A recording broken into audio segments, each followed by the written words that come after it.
as he said, I'm Trey Lathe. I'm with Maker Ed, and I'd like to give you a quick introduction of my perspective on the Maker movement, but specifically on Maker education.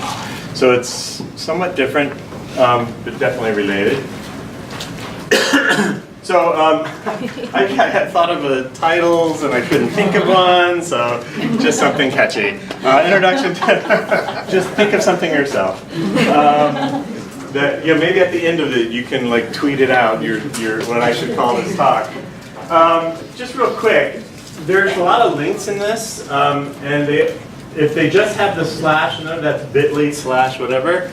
I also am tweeting this out as I speak, because the way I did that, I tried to program it so that when I went to a slide, it would send out a tweet, but no, it didn't work. I tried. And then, so what I did instead is I scheduled a bunch of tweets. So the tweets will go out with links and sometimes photos of probably not in total sync with the talk, but enough that you have the links and stuff, so if you don't want to just copy them down. So first I want to talk a little bit about the Maker movement. As we talked a little bit earlier, it started in about 40, 50,000 years ago. This top photo here is actually a cave drawing, but what they have found in recent times is a lot of these cave drawings were animated. So with a fire going on, as you see with this pig here has many different legs, but the light from the fire would make the legs look like they're moving. And they found many instances of this. So it was our first animation. Of course, we did zoetropes and making huge leaps of time and innovations in making. But now we have Pixar and amazing amount of animations. But these were all people iterating, making, trying. Basically, we've been makers forever. Humans are makers. Now, about 100 years, a little over ago, with the Industrial Revolution, there was a reaction to that because it was pulling us away from being makers. And the reaction was, thank you, I put him the wrong way. The reaction was the arts and crafts movement and many things around that. So for me, it's somewhat of the first maker movement because it was pulling us away. And in modern times, technology has done the same thing, but technology has gotten so cheap, our reaction in some ways was the maker movement. And as David said, the maker movement kind of got started around 2000 to 2005 and 6. Dale Doherty founded the Make magazine, which was a huge boost to the maker movement. Maker fairs were another. They started 10 years ago in the Bay Area, but now exist throughout the world. And so that's actually why I would put that here. Whereas Make magazine has hit kind of its, high and some disillusionment in that part of the maker movement. The maker fairs and maker spaces and maker companies like entrepreneurs, like this is a tech shop. This is, I'll explain this one later. It's in a foster home. But maker spaces, maker fairs, they keep growing. I mean, we learn of new maker fairs, mini maker fairs, maker fests, maker show and tells, many school maker fairs, every day, more and more, hundreds around the world. We just had a whole Egyptian delegation come to us and talking to us about all the maker spaces they want to build, the maker education things they want to do, etc. So it is growing quite. It is still growing. I mean, there are more and more maker spaces and maker fairs around the world. Well, part of this is maker education. So I would actually say, since we're using this, maker education is right here and has been pulled along with the maker movement and came out of the maker movement. In fact, Dale Doherty founded the Maker Education Initiative with 2 other people. And I can go through that all history, but I won't. So there are antecedents, and influences to the maker education, and I'll let you look these up. But they have some things in common. Their ideas, Dewey, Montessori, Amelia, constructionism, problem-based learning, experiential learning, all these things have been talked about, thought about, written about, researched for hundreds of years, a couple hundred years. And what they have in common is that the understanding that learning works best when it's hands-on, when it's student-driven, and where it's experiential, and a few other things. So there's a lot of commonalities to that, and the maker education fits those commonalities. So maker education, this is our definition. I shortened a little bit for the slide, but maker education is a hands-on, interactive, open-ended approach. All those which we consider very important to this. That is learner-driven. So learners drive the process and their learning. But through maker education, you develop new perspectives, a belief in their own abilities, and a passion for learning, but also a very deep learning. Dale what actually pushed me to maker education, I mean, I've been an educator in one form or the other my entire life. And since middle school even, taught elementary school. He asked me 4 years ago, I think, he said, what do you remember from your childhood, which was a very long time ago, the most of what you learned? And so I told him 2 experiences I learned. I learned how to make a cake, and I can make a cake today from that time, just from memory. I learned a whole lot about ducks. And he asked me, how did you learn that? And so I went and told him that I learned to make a cake because my home ec teacher, I was the only boy in the class, said to all of us, here's a bunch of materials, flour, yeast, whatever, you don't make cake with yeast, but she put it out there. But she put it out there, baking soda, baking powder, all that stuff. She put it out there and said, now make a cake. So we had a month to figure out how to make a cake. And by the end of that month, after so many nasty tasting cakes, I made an amazing cake. I was like, and today I can tell you how to make a cake. I can sit down and make cakes. My daughter and I do it all the time. The other one was ducks. I was told to go count ducks.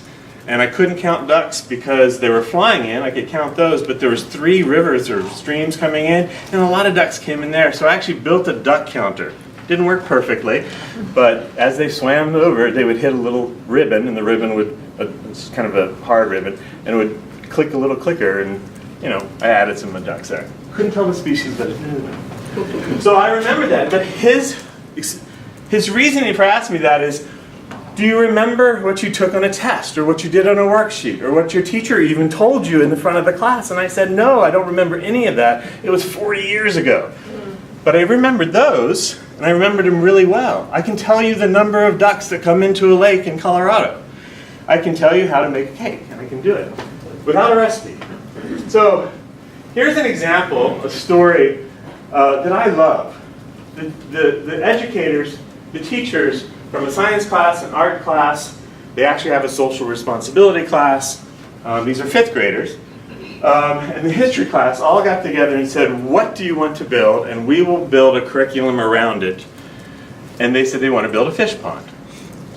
So totally student driven. The teachers were facilitators. It was an entire year project. They realized it needed to be aerated, so they realized they needed a way to do it, so they decided to make a windmill. The social responsibility part is they got the windmill parts. Every last part of that is they went to the neighborhood and cleaned it up and used those materials to recycle. They then went to the art teacher, and the art teacher told them about primary colors and putting those materials in such a way. In the end, ecology, biology, materials, physics, there's a million things they learned in that class. And so when I interviewed those students just on a personal tour of the school that they were giving me, I was absolutely amazed at what they knew about. I could ask them about almost anything. I'm a biologist and ecologist, so that's where most of my questions were, but I was amazed. I mean, truly, deeply amazed. They will remember this forever. And that's a beautiful piece. It only aerates the pond when the wind's blowing, so they were working out ways to, gather electricity for the next year. To store electricity, etc. But 5th grade class, it was amazing. So the Maker Ed community has grown quite dramatically in the last few years. And I'm going to only name a few. If you know of one example, please tweet it out. You can put it through, through our hashtag.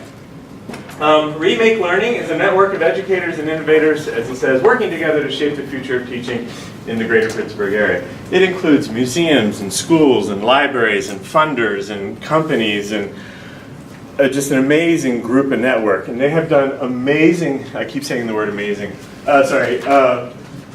great work. An example of that is the Children's Museum in Pittsburgh, who have become, not only have created their own make shop in the museum, but they also have created a program that goes out to schools and helps schools fundraise for maker spaces and maker education programs, and then trains them to do that. And Maker Ed now is working with them to expand that nationwide. They also worked on something that I showed you the picture, and here's a picture of it too. Dear to my heart, because I have two children that are adopted from the foster system. This Uptown Lost was a space for youth who have aged out of the foster system. They don't have anywhere to go usually. They need they need to get started. They were going to build a community center in there, but the Children's Museum, Jane Warner from the Children's Museum said, "Why don't you build a makerspace?" And they did, and it's a great space where these youth come. Some of them just make things, learn how. Some of them have decided to learn to code through it. Some of them have made T-shirts that they sell. I mean, there is a whole lot of things that are going on and doing in there. Every single one of them I interviewed, that I talked to, not interviewed, not formally, that I talked to, 6 or 7 said that they go to it every single time they can because it feels like a safe space for them. They feel like they have agency. One actually used that word. It was dear to my heart and it made me cry. It still does. I get a little choked up every time I think about it. There's another example, Albemarle County Public Schools, under the leadership of Pam Moran and Chad Ratliff, have transformed their entire district around making education and maker education and other innovations. For example, last year, and this is an article to it, they put 117 kids, kind of the Montessori view of things. They put all these kids in the same classroom, and the classroom itself is a makerspace. There's no 3D printers, but it's a lot of other materials and tools, and they work on individual projects, open-ended and student-driven. But that's just one of the many things that district is doing to transform their schools and their education. They do amazing work. Now, a lot of you already know a lot of these, especially if you're in the maker education arena. Tehama County Department of Ed is another one that is an amazing example. Started, Michelle Carson basically came to a maker, it's called Making Possibilities Workshop to learn about maker education. She got so excited she went to Tehama, which is a northern rural county in California. Started a makerspace for the Tehama County Makerspace for students and teachers. They've caught on. And now they've actually built one in the Juvenile Justice Center for the juvenile, those in that Justice Center to use. And it's been, again, similar to the one in the Foster in Uptown Lofts. It's been a community builder and a place for them to learn and grow and to learn new skills. So, Maker Education Initiative provides educators and institutions the training, resources, and community they need to provide those learning experiences, the ones I've just talked about. What we found is new and not so new. This is our community. We had a convening, and they made little things to represent their organization and institution and put them around the map. We made the mistake of putting only the United States on there because there are people from outside, so we had to put little islands of Denmark out there and other places. But so that's what we do, and we do that through training, community, and resources. So that's a lot of links. Hopefully, in about 3 minutes, that will all get tweeted out. So we have online training, which we just started building out. Excuse me. We have micro-credentials, which we just announced a month ago. And we have 3 large programs, Maker Vista, Maker Core, and Making Spaces. Maker Vista works in low-income, high-poverty schools, community schools, to provide capacity to do maker education. So we put a Vista AmeriCorps volunteer into the school for a year, up to 3 years, not the same volunteer, but 3 different volunteers over 3 years, to help them build it out. Sometimes that's web pages, sometimes that's working on curriculum, sometimes that's working on PD, or professional development, etc. MakerCorps works with summer programs, almost exclusively in formal education in museums and libraries and maker spaces, etc. And what that does is we train both the institution and the individual educators how to do maker education, or different ways to think about doing maker education. So the first part of it is we train the administrators and the supervisors and the superintendents, etc. What is maker education, how they can support their educators, how they can make it sustainable, how they can make it equitable. And then we shift to the educators themselves. We require one of the supervisors or administrators to be in that through the entire time, because for all our programs, our thing is we need to teach the institution and the educators both. If we only teach one, we're not going to get the transformation we hope for. Making Space is a new program funded by Google right now. And that's the expansion of the Pittsburgh model, where there's a hub. The hub teaches 10 schools around crowdfunding or sustainability and funding. They build out their maker program or their maker space. They can do both, how they want to do the crowdfunding. And then the next year we train the teachers in the institutions, similar like MakerCorps, but this is schools, almost exclusively schools, public schools, how to, maker education, possibilities, etc. We have community, we have Maker Ed convening every year. Next year we'll have 2, East Coast and West Coast. We just started an Ask a Maker Educator webinar. We have social media, obviously. We just did a huge amount of research around what the maker education community is today, so you can check that out. And we offer resources. So we have a resource library that links to many different curated resources throughout the country and world. We have a Youth Makerspace Playbook, which we finished last year, that helps educators think of ways to build a makerspace. And I put quotes on there because our definition of a makerspace is quite broad. It can be a dedicated space with a 3D printer if you wish, and that's where, after you do the research and look at it, that's what you need, that's what you do. It could be integrated into the classroom, it could be shelves on the wall. I mean, it doesn't have to be what sometimes people think of as a makerspace, right? I mean, that place with high tech and all that stuff, right?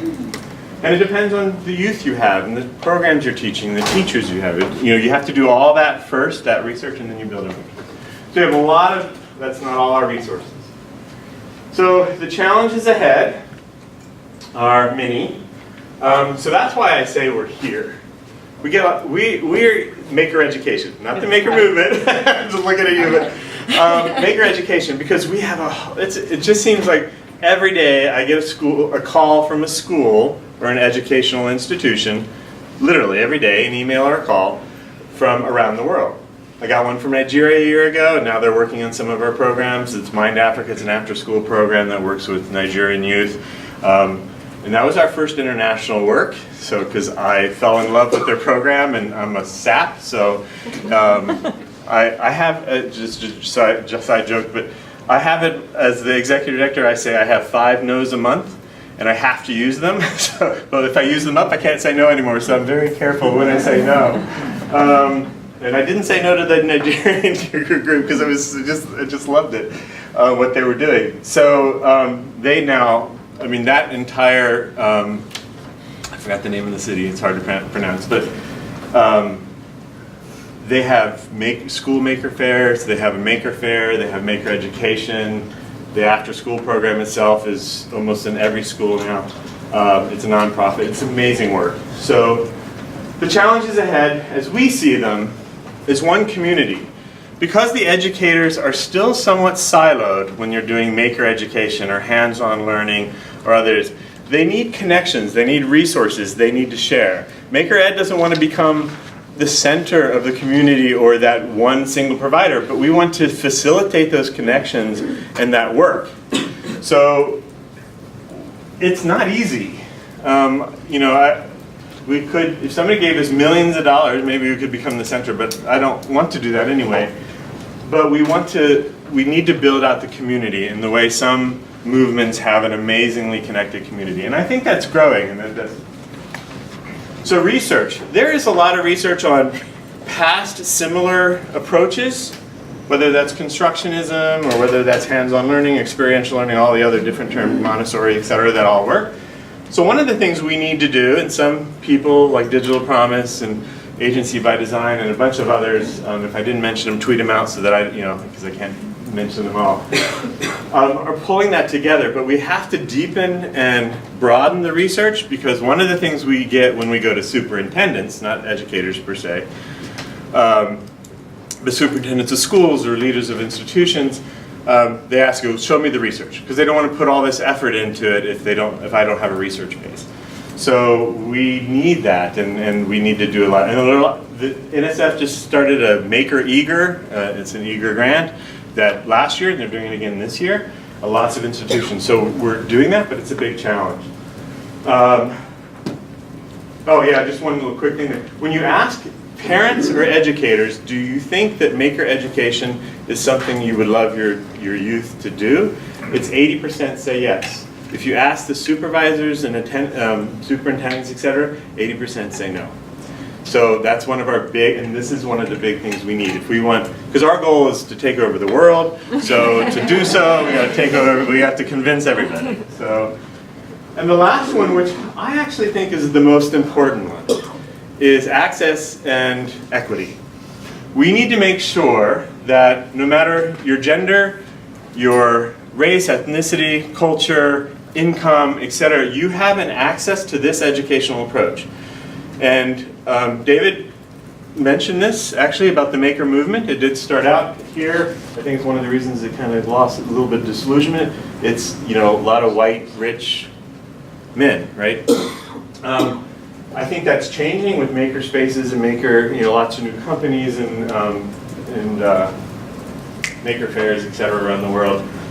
But we need to make sure, because it can be, if not intentionally thought about, maker education can be, again, like many other movements before, for those who already have access. And we need to be intentional, literally, very deeply intentional. And this comes from my work at NSF. Very intentional in making sure that when we do a maker education program, no matter what institution we're at, that it's accessible to every last individual. And the thing is, I think it can easily be done that way. I mean, I think maker education is something that we all youth are just ecstatic about, but we can make it in such a way that it doesn't. So that's a big challenge, actually, in some ways, even though I think it's simple. As I tell my daughter, there are simple things and easy things. Simple things aren't necessarily easy, they're just simple. It's like, oh, I see what it is. It doesn't mean it's easy to do.